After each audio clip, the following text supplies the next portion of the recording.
Aleluya, aleluya, aleluya, aleluya, aleluya, aleluya, aleluya. El Señor esté con ustedes. Evangelio de nuestro Señor Jesucristo según San Lucas.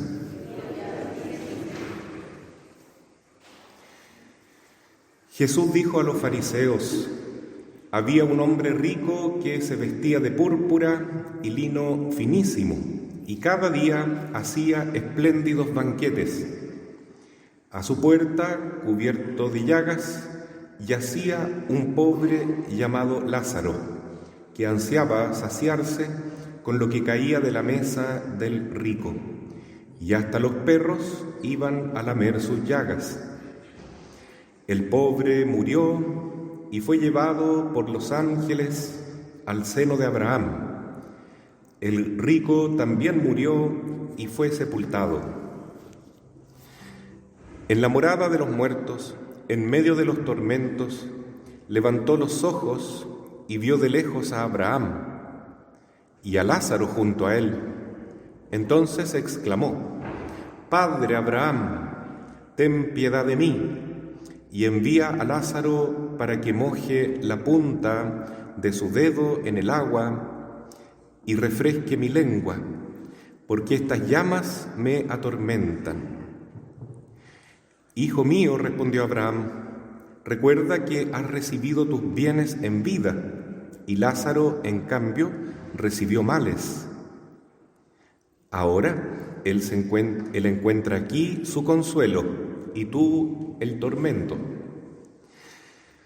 Además, entre ustedes y nosotros se abre un gran abismo, de manera que los que quieren pasar de aquí hasta allí no pueden hacerlo, y tampoco se puede pasar de allí hasta aquí. El rico contestó: Te ruego entonces, Padre, que envíes a Lázaro a la casa de mi padre, porque tengo 5 hermanos, que él los prevenga, no sea que ellos también caigan en este lugar de tormento. Abraham respondió: Tienen a Moisés y a los profetas, que los escuchen. No, Padre Abraham, insistió el rico, pero si alguno de los muertos va a verlo, se arrepentirán. Pero Abraham respondió: Si no escuchan a Moisés y a los profetas, aunque resucite alguno de entre los muertos, tampoco se convencerán. Palabra del Señor.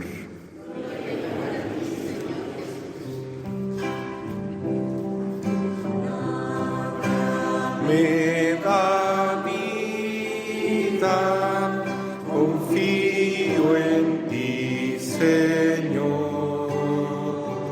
Tu palabra es eterna, en ella esperaré. Tomemos asiento.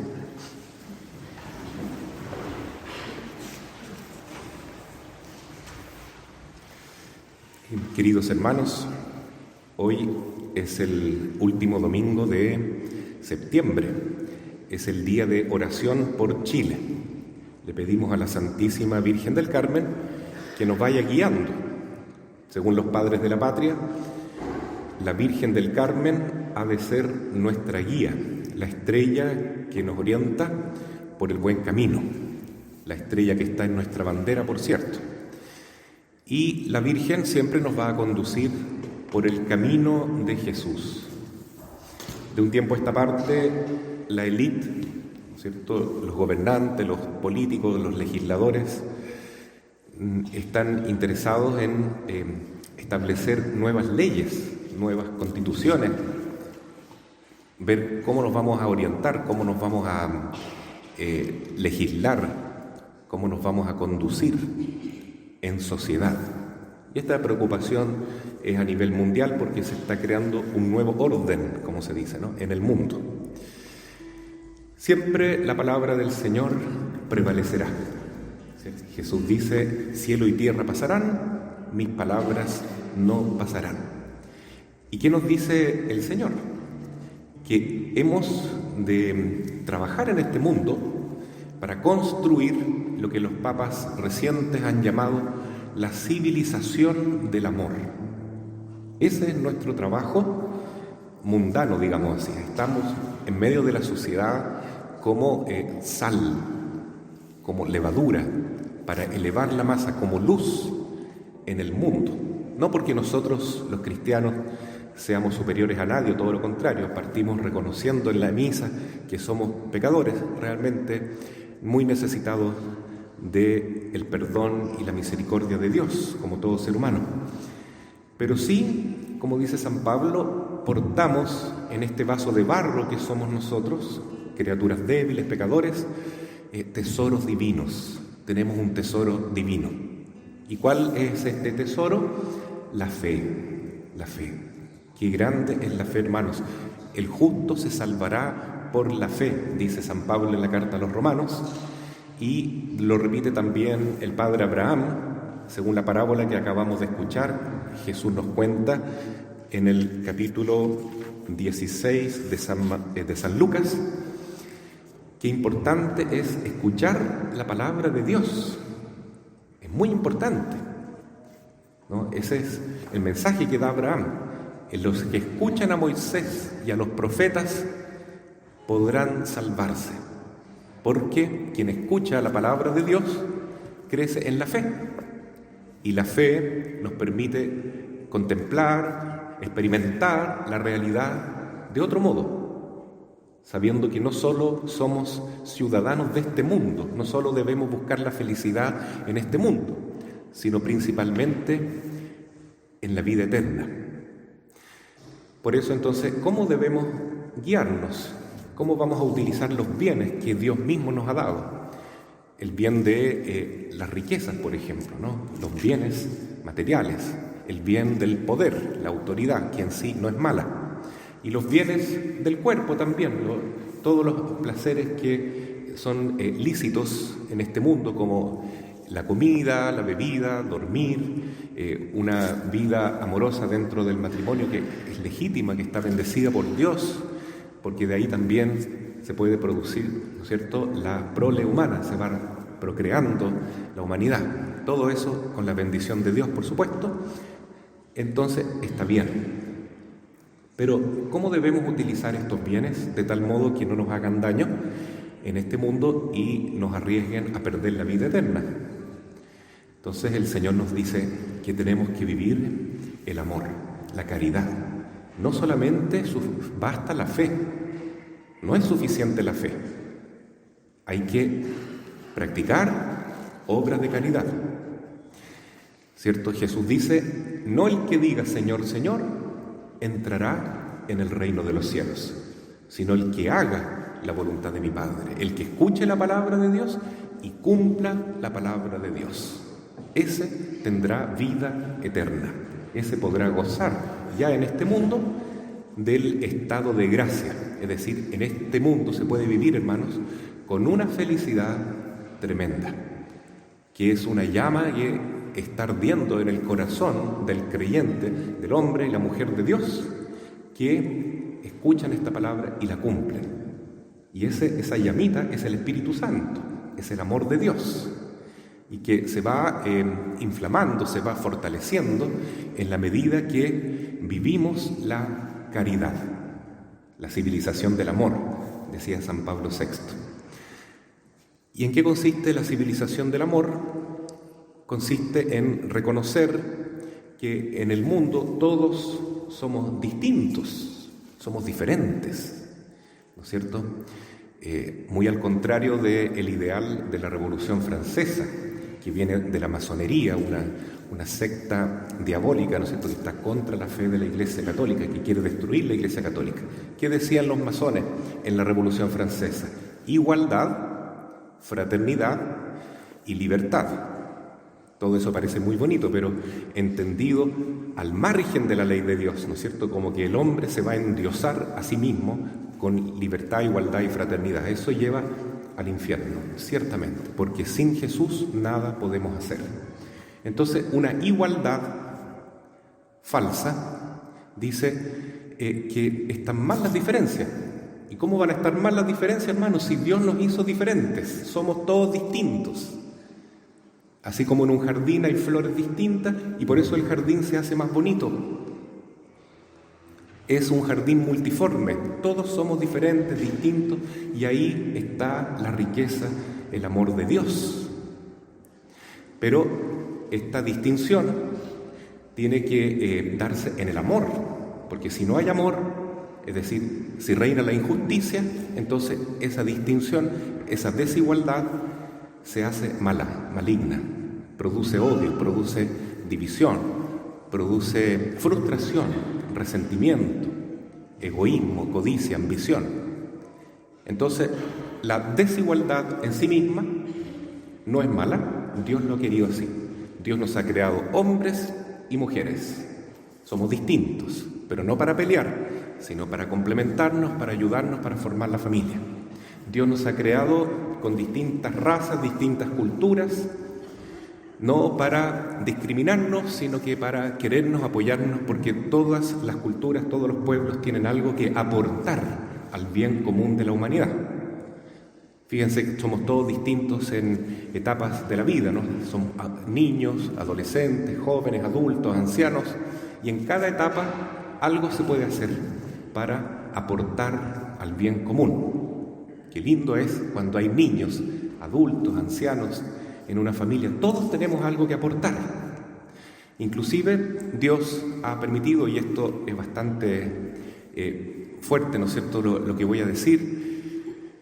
Dios permite de que haya personas que tienen más riquezas y otros tienen menos riqueza.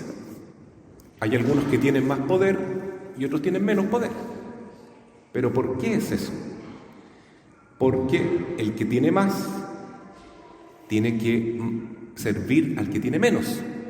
Es decir, tiene mucho más responsabilidad ante Dios. Los bienes, las riquezas, el dinero, los talentos, la cultura, la educación, todo eso debemos administrarlo como un bien de Dios y vamos a tener que dar cuenta ante el Señor en el juicio particular y en el juicio universal. ¿Y qué nos va a preguntar el Señor? ¿Qué hiciste con tus bienes? ¿Qué hiciste con las riquezas que yo te di? Y la principal riqueza que tenemos es nuestra salud, nuestro tiempo, nuestra vida. ¿Qué hiciste con todo eso? ¿Lo utilizaste para servirte a ti mismo? Como el hombre del Evangelio de hoy, el banquetero, ¿no es cierto? Epulón, que se daba fiesta todos los días. ¿Eso hiciste con tus bienes? ¿Pasarlo bien, egoístamente? ¿O buscaste servir al prójimo? Especialmente ayudar al que estaba a tu lado y que estaba necesitando más, al más pobre, al más oprimido, al que está excluido. Entonces, el que tiene más debe ayudar al que tiene menos. Esa es la civilización del amor. Y no solo por una opción, digamos así, filantrópica, digamos, de amor al ser humano, sino que por amor a Dios también, porque Dios está presente en el prójimo. Así dice Jesús: todo lo que le hicieron al más pequeño de mis hermanos, a mí también me lo hicieron. Y por eso el Padre Hurtado no fundó, hermanos, el hogar de los pobres. No, él no los llamaba pobres, sino que fundó el hogar de Cristo, porque para San Alberto Hurtado los pobres son Jesús, y por eso él les llamaba patroncitos, porque eran sus jefes, porque Jesús está presente en nuestro hermano que más sufre. Ahí está presente el Señor. Cristo, que murió en la cruz para salvarnos, sigue sufriendo hoy en los miembros más débiles y necesitados de la Iglesia. Los pobres, los enfermos, todas las personas que tienen necesidad de ayuda, son presencia viva de Jesús. Y quienes tenemos más favores, más privilegios, más posibilidades, también tenemos una gran misión y responsabilidad: ayudar a Jesús en quien es más pobre, más necesitado, más débil. Esa es nuestra misión. Esa es la civilización del amor. Y qué lindo sería que viviéramos eso, ¿no? Yo me acuerdo cuando era chico, me sabía esa historia, ustedes deben saberla también, de los dedos de la mano, ¿no es cierto? Que este dedo compró un huevito, este otro dedo lo cocinó, este otro dedo le puso sal, etcétera, lo puso en el plato, y por último este dedo se lo comió. Bueno, todos tenemos algo que hacer, algo que contribuir en este mundo, en esta sociedad, en esta gran familia humana que está llamada a ser la Iglesia, el pueblo santo de Dios. Y si descubriéramos entonces nuestra tarea, nuestra misión, que es justamente imitar a Jesús, imitar a los santos, servir al prójimo, entonces realmente seríamos muy felices.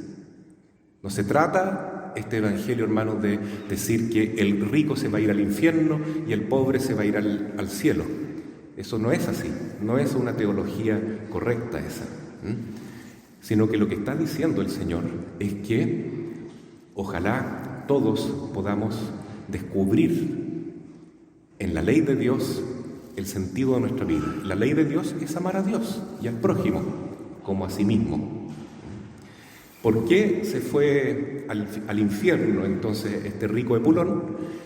No porque era rico, sino porque era egoísta, porque era indiferente con el sufrimiento de su hermano, que estaba afuera de su casa, sufriendo, que solamente comía las migajas que caían de la mesa del rico, y que el rico, pudiendo ayudarlo, no hacía nada por él. Y el rico se sentía satisfecho con sus bienes, decía, es mi plata, yo hago lo que quiero, no se lo he robado a nadie, puedo darme el gusto que quiera.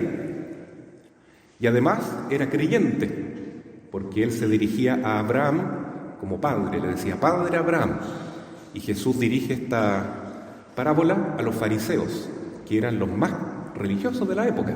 Entonces Jesús no le está hablando a gente atea, a gente pagana, le está hablando a personas que tienen fe. ¿Y de qué nos sirve tener fe? Decir que somos religiosos. Si no practicamos eso, no nos vamos a ir al cielo. Y otra cosa que, entre paréntesis, es muy importante tener en cuenta en este Evangelio, es que no se puede pasar del infierno al cielo y del cielo al infierno. Es imposible, porque este rico, cuando estaba condenado ahí, decía, Padre Abraham, manda a Lázaro para que me traiga agua, estoy muerto de sed. Él acostumbraba a dar orden, y Abraham le dijo, lo siento, no se puede, nosotros no podemos ir de aquí hasta allá y ustedes de allá hasta acá. Imposible, hay un abismo infranqueable. El que llega al infierno nunca más saldrá del infierno, y el que se va al cielo siempre gozará en la presencia de Dios. Entonces hay que tomar en cuenta mucho lo que decía Jesús el domingo pasado, ¿no es cierto?, en este mismo Evangelio de Lucas, un capítulo anterior. No se puede servir a dos señores, o servimos a Dios y nos iremos al cielo. Y servir a Dios significa vivir el amor, vivir la caridad, como dice hoy el Evangelio, o servimos al dinero. Es interesante que Jesús no dice que la distinción es servir a Dios o a Satanás, no lo dice así. Lo que pasa es que el diablo es muy pillo y él se viste como un ángel de luz. Es muy atractiva la tentación del demonio. Entonces, la tentación muchas veces para nosotros es el dinero, la plata. Si le entregamos nuestro corazón a las riquezas y nos quedamos esclavizados a las riquezas hasta tal punto que no somos capaces de abrir la mano para ayudar al más necesitado, y como decía San Alberto Hurtado, dar hasta que duela, estamos perdidos, hermano. Nuestras riquezas, nuestra vida, insisto y reitero, nuestra salud, nuestro tiempo, solo tienen un sentido: utilizarlo para el amor, para vivir en la caridad, para ayudar al prójimo, porque en el prójimo que sufre está Cristo. ¿Quién es Lázaro?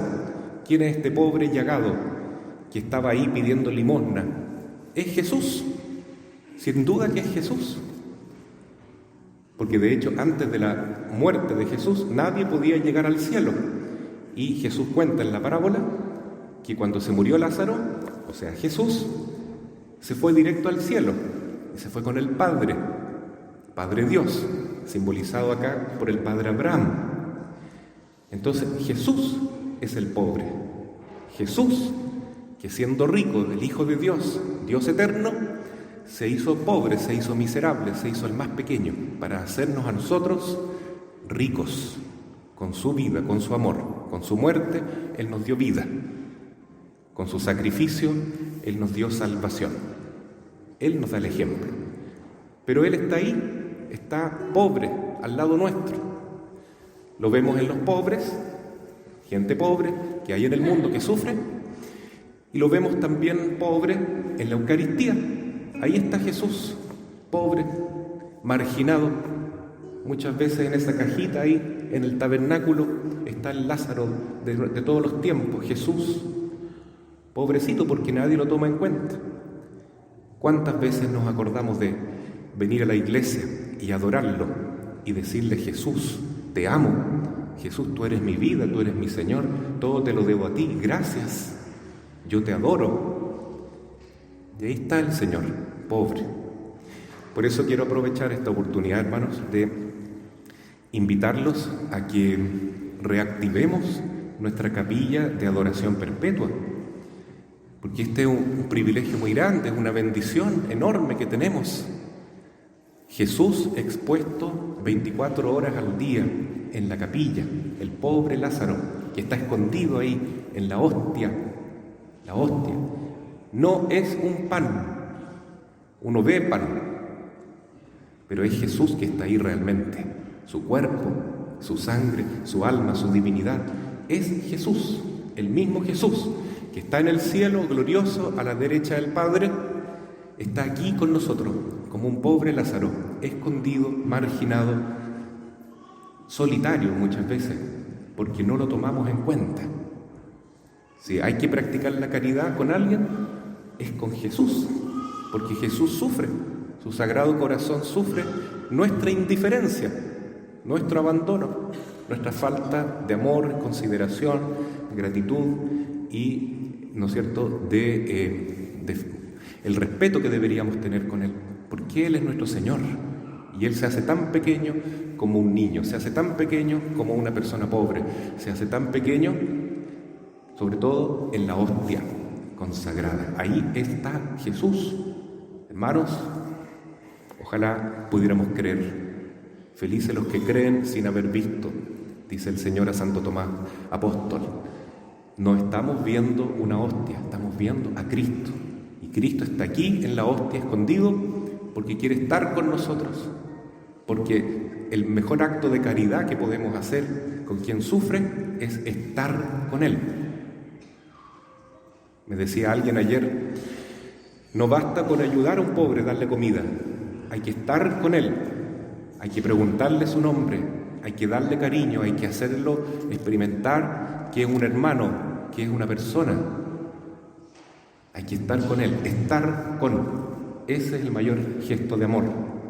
Por eso en la capilla de adoración perpetua podemos estar con Jesús, Jesús sacramentado. Si lo reconocemos en esta vida, Él también nos reconocerá en el cielo.